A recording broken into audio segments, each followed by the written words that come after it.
Hey, NarendraTheComic here, and today is indeed a messy one, just like yesterday was, and I'm not expecting much, I'm expecting very little, but I do hope we can have some real consistency now, and not get relegated. That would be great. That would be really good. I look like a fucking dick.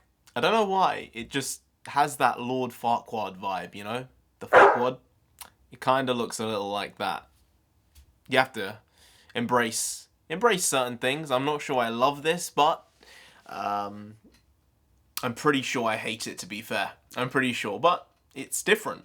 It's different, and today was full of lots of different things. I was right from yesterday, which was the fact that Nuno did indeed get sacked. I didn't want to be right. I didn't want that to be the case, because I think it causes a whole slew of other problems. You could kind of tell the tide had shifted, not that the results had been awful, but that the team were not playing well, and I think that was the bigger problem here. Not having good performances, not having good stats, even though we didn't have a terrible run of form. I think now they're looking at Antonio Conte, maybe Graham Potter, and out of the two of them, I would probably go with Graham Potter. Genuinely, it sounds nuts because Conte is a serial winner. I'm not sure Conte fits Spurs exactly. Hey, it would be another Jose Mourinho appointment, which may not be a great thing, but may not be a bad thing. The guy has won stuff everywhere he's gone. He is one of the best managers in the world, and as long as Daniel Levy and Fabio Paratucci, the parrot, is willing to give him a bit of money, then maybe he might be able to do something with the squad. It does make me think how bad the behind-the-scenes work had been at Tottenham. The fact that they did go with Nuno, who was the 6th or 7th, 9th, 10th, 15th choice to be the new manager, because basically Nuno was willing to accept whatever terms Tottenham seemed to give him. They made the wrong choice. If you weren't going to keep Nuno in the job for a year and a half, 2 years, 2.5 years, then they made the wrong decision 4 or 5 months ago. You should have just gone with a Conte. You should have tried to get Graham Potter. You should have tried your utmost to get Mauricio Pochettino. There was talk that he was looking like he wanted to come back to Spurs. I think that would have been too early. But I do believe that he will eventually come back to Spurs, whether it be in 4 or 5 years' time when enough time has elapsed.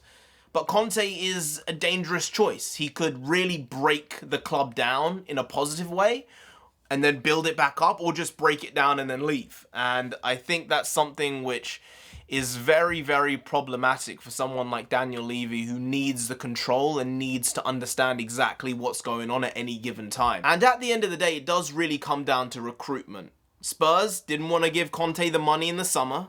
I think they made the wrong decision there. I think if you were going to go with him in the summer, then you should have gone with him now. But now it just seems super desperate to try and claw him back and basically give him everything he wants, because he's in a much stronger position than he would have been in the summer. Supposedly, one of the contingencies for Conte coming into Spurs in the summer was that Harry Kane wouldn't be sold.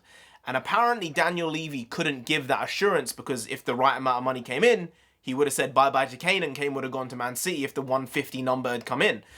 So now that Kane's there, with Conte, with Son, with Lucas, with Ndombele, Romero, maybe you can say Reguilon, Lloris, there are half a dozen good players in that team.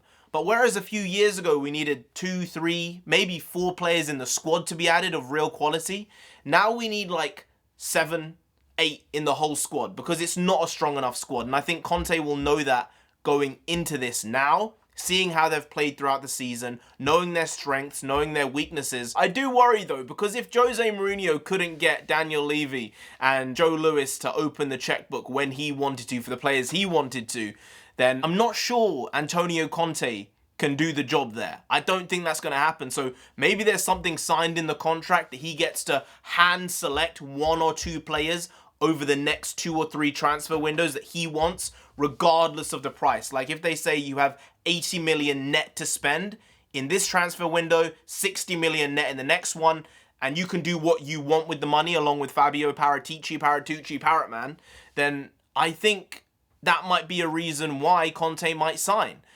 But if those assurances and those caveats have not been made in his contract, regardless of the salary that he might be getting at Spurs, the guy's not going to sign. So this is a big turning point for the club. It's either going to encourage us to grow, or it's going to destroy us. And I would say with Tottenham Hotspur, we are indeed a team of extremes. We either do really well, we either do really badly. Game by game sometimes, that's how it goes. And I don't see much changing squad-wise, team-wise. Maybe he'll implement like a 3 at the back with 2 wing-backs with a back 5, Son and Kane up top.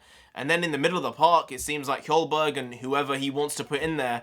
But really, I'm telling you, from 1.5 years ago, where I believed we had the strongest Spurs squad ever, now I would say we have a very, very weak squad. And to be blunt, while I didn't want Nuno to be sacked, he was the worst Spurs manager since pre-Martin Jol. Maybe you could say one day Ramos, but he won us a cup.